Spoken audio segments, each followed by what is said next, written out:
Hello, good morning guys. कैसे हैं आप लोग? उम्मीद है कि अच्छे होंगे। A1GS यूट्यूब चैनल पर आप सभी का स्वागत है।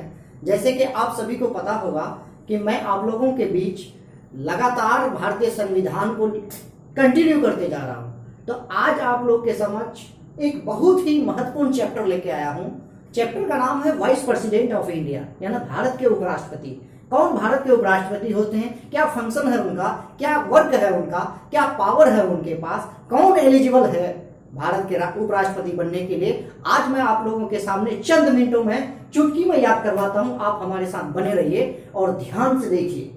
भाई, पद क्या है भाई? उपराष्ट्रपति। अगर आपको पूछता है कि भारत के उपराष्ट्रपति कितने आर्टिकल में है, ये बार बार एग्जाम में पूछता है। किसी भी स्टेट पीसीएस हो या एसएससी हो या रेलवे हो या बैंकिंग हो, कोई भी कॉम्पिटिटिव एग्जाम में आप सवाल उठा के देख लीजिए, आपको मिलना ही है कि भारत के उपराष्ट्रपति कितने अनुच्छेद में है। तो आपको याद रखना है 63rd, यानी 63 में भारत का एक उपराष्ट्रपति होगा। अगर पूछता है कितने पार्ट्स में है, तो 5 में होगा।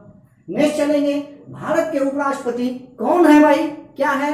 तो भारत के जो उपराष्ट्रपति है, इनका मेजर पॉइंट एक काम है, वो काम है राज्यसभा का चेयरमैन, यानी कि राज्यसभा के सभापति। राज्यसभा का सभापति यानी कि हेड किसका? तो राज्यसभा का। क्या? तो मॉनिटरिंग करना। जैसे हम और आपके क्लास में कोई जब पढ़ाई करते थे या करते होंगे, तो उनका एक हेड होता है, जिसको बोलते हैं हम मॉनिटर। मॉनिटर बोलता है कि चुप रहो, तो चुप रहते थे, ये काम करो तो ये काम होता था। तो जस्ट लाइक सेम चीज यहाँ है कि वाइस प्रेसिडेंट का काम राज्यसभा में सभापति अध्यक्षता करना, यानी कि बैठक बुलाना, अध्यक्षता को कराना, इनका काम है। नेक्स्ट चलेंगे कि वाइस प्रेसिडेंट, अगर हमारे देश के राष्ट्रपति अपने कार्यकाल से किसी भी कारणवश, अगर वो विदेश दौरा में है, किसी भी कारणवश वो रिजाइन दे दिया है, किसी भी कारणवश वो छुट्टी में है, किसी भी कारणवश उपराष्ट्रपति उसके जगह में, मतलब राष्ट्रपति के जगह में उपराष्ट्रपति जाके अपना कार्यभार संभालते हैं और करते हैं। इसका मेजर 2 पॉइंट क्या कि पहला नंबर कि उपराष्ट्रपति अपना राज्यसभा का क्या करेंगे, वो अध्यक्षता करेंगे। दूसरा काम, अगर राष्ट्रपति अपने पद पर नहीं है, किसी कारणवश वो डेथ कर जाते हैं, या किसी कारणवश छुट्टी में है, किसी कारणवश वो विदेशी दौरा में है, किसी कारणवश वो रिजाइन दे दिए हैं, तो उसके बदले में वो काम करेंगे राष्ट्रपति के रूप में, वो है भारत के उपराष्ट्रपति। नेक्स्ट चलेंगे हम इनके योग्यता, क्या क्या योग्यताएं होनी चाहिए एक उपराष्ट्रपति को बनने के लिए। तो उपराष्ट्रपति को बनने के लिए नॉर्मल सा है, मेजर पॉइंट 4 को लिखे हैं। 4 में है कि वो सबसे पहले सिटीजन ऑफ इंडिया, वह भारत का नागरिक होना चाहिए। नंबर 2, उनकी उम्र 35 ईयर होना चाहिए मिनिमम। नेक्स्ट होगा, वह राज्यसभा का सदस्य बनने का योग्य होना चाहिए उसके अंदर। अगर हम कभी लीड करें तो हम जीत भी सकते हैं उस राज्यसभा से। नेक्स्ट होगा, किसी भी लाभ के पद पर नहीं हो, जैसे कि मैं पिछला वीडियो में बता चुका हूं कि लाभ का पद कौन है कौन नहीं है जी, लाभ के पद पर नहीं हो। नेक्स्ट चलेंगे हम निर्वाचक मंडल।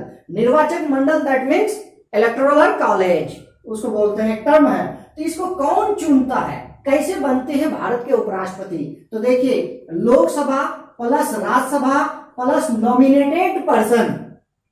आपको याद होगा कि राष्ट्रपति के चुनाव में लोकसभा, राज्यसभा और विधानसभा 3 लोग कौन? इलेक्टेड पर्सन वोट करते थे। बट उपराष्ट्रपति के चुनाव में लोकसभा, राज्यसभा और लोकसभा के नॉमिनेटेड पर्सन और राज्यसभा के नॉमिनेटेड पर्सन ही वोट करेंगे। नॉमिनेटेड पर्सन राष्ट्रपति में नहीं करते, इसलिए कि राष्ट्रपति उसको अपने मन से मनोनीत करते थे। क्या पता उसको उसके समकक्ष में है, उसके ही हक में वोट करता, इसलिए वहां उसको राइट नहीं दिया गया है। और ये राइट यहाँ उपराष्ट्रपति को है, क्योंकि उपराष्ट्रपति जो है अपने मर्जी से नॉमिनेटेड नहीं कर सकते, इसलिए इसके इलेक्शन में लोकसभा के इलेक्टेड पर्सन, राज्यसभा के इलेक्टेड पर्सन और nominated person of Lok Sabha and Rajya Sabha. I hope के समझ गए होंगे। नेक्स्ट, इनका कार्यकाल 5 ईयर, कितने साल के लिए होते हैं? 5 साल के लिए। नेक्स्ट होगा, इनकी सैलरी कितनी होगी उपराष्ट्रपति की? तो मैंने बताया था आपको, राष्ट्रपति की सैलरी 5 लाख, उपराष्ट्रपति का सैलरी 4 लाख, याद रखिएगा। नेक्स्ट होगा उपराष्ट्रपति काम करते करते मन किया हमको नहीं करना है, अब हमको काम नहीं करेंगे, हम रिजाइन दे देंगे, तो किसको वो अपना त्याग पत्र दे सकता है? तो अपना त्याग पत्र वो राष्ट्रपति को देंगे। किनको देंगे? राष्ट्रपति को, याद रखिएगा। अगर राष्ट्रपति चाहे कि हमको भी नहीं करना है, हम भी त्याग दे दें, तो वो किनको देंगे? हमको कमेंट करके बताइएगा। नेक्स्ट होगा उपराष्ट्रपति को शपथ कौन कराते हैं? जैसे मैंने पिछला वीडियो में बताया था कि राष्ट्रपति को शपथ कौन कराते हैं, वो भी आपको बता दिया है मैंने। अब आज है कि उपराष्ट्रपति को कौन शपथ कराते हैं, तो उपराष्ट्रपति को राष्ट्रपति शपथ कराते हैं। नेक्स्ट चलेंगे हम इनके पावर, इनकी क्या क्या शक्तियां हैं। तो देखिए मेजर पॉइंट, जैसे कि मैंने पहले ही आपको बता दिया है कि उपराष्ट्रपति जो है राज्यसभा का मॉनिटरिंग करते हैं, अध्यक्षता करते हैं, देखरेख करते हैं। नेक्स्ट सपोज कीजिए कि राष्ट्रपति किसी भी कारणवश कहीं चले जाते हैं या डेथ कर जाते हैं, तो उसको उपराष्ट्रपति जो है राष्ट्रपति बनते हैं। तो उसका दोबारा जो चुनाव होगा, उसकी चुनाव का जो अंतराल है वो कितने दिनों के अंदर उसको चुनाव कराना है, तो 6 मंथ, याद रखिएगा। अब नोट में बहुत ही इंपॉर्टेंट पॉइंट में लिखा हुआ, इस देश का पहला वाइस प्रेसिडेंट ऑफ इंडिया कौन था? डॉक्टर एस राधाकृष्णन, मैंने पढ़ा चुका आपको ये। नेक्स्ट पॉइंट 1969 में हमारे देश के प्रेसिडेंट डॉक्टर जाकिर हुसैन थे। कौन थे? डॉक्टर जाकिर हुसैन। अपने कार्यकाल में ही, अपने पीरियड में ही उनकी मृत्यु हो जाती है, मतलब वो डेथ कर जाते हैं अपने कार्यकाल में ही। कब? 1969 में। तो उस टाइम हमारे देश के उपराष्ट्रपति कौन थे? उपराष्ट्रपति थे आपका वीवी गिरी। कौन थे?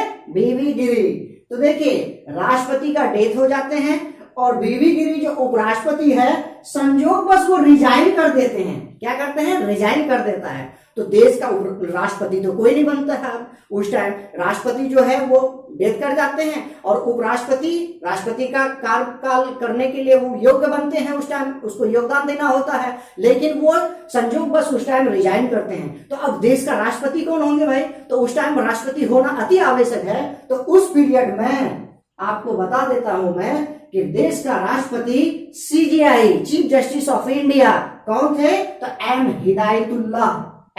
हिदायतुल्लाह थे। इन्होंने ही राष्ट्रपति बने थे। याद हो गया होगा आपको। तो वीडियो आपको आई होप के बहुत अच्छा लगा होगा।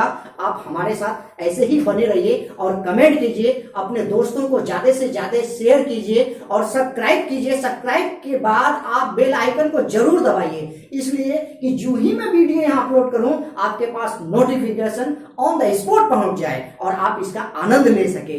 तो चलते चलते मैं आपको एक शेर सुना देना चाहता हूं। एक गालिब का एक बहुत ही मशहूर शेर है कि ए दोस्तों हाथों के लकीरों पर मत जा। कहता है दोस्तों हाथों के लकीरों पर मत जा, नसीब तो उनके भी होते हैं जिनके हाथों में लकीर नहीं होते। तो आई होप कि आप समझ गए होंगे।